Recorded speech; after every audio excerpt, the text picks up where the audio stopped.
Dealing with your anxiety monster. When someone has dealt with anxiety for a long time, their brain gets really good at creating anxious thoughts. Often, this becomes so second nature that people have a hard time recognizing when their anxiety is impacting them.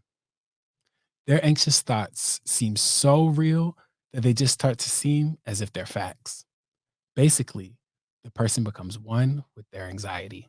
Sometimes it can be helpful to take a step back and separate yourself from the anxiety. Imagine that your anxiety is a little monster living in your brain.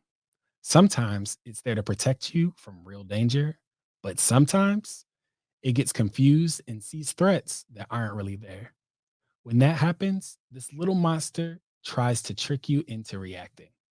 Here's what the tricky anxiety monster wants you to do.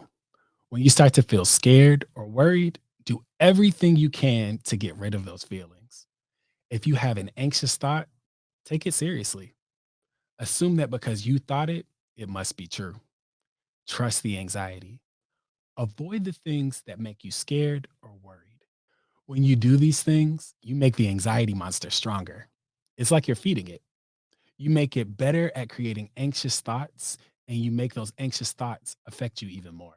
Here's what you can do instead: push through the anxiety and confront the things that are making you scared or worried. Don't avoid them. If you have an anxious thought, remind yourself that the thought is just a thought. It doesn't have to be true or trusted. It might just be that the little anxiety monster is playing a trick on you. Don't try to force your anxiety away. Learn to just observe that it's happening. This is where mindfulness comes in.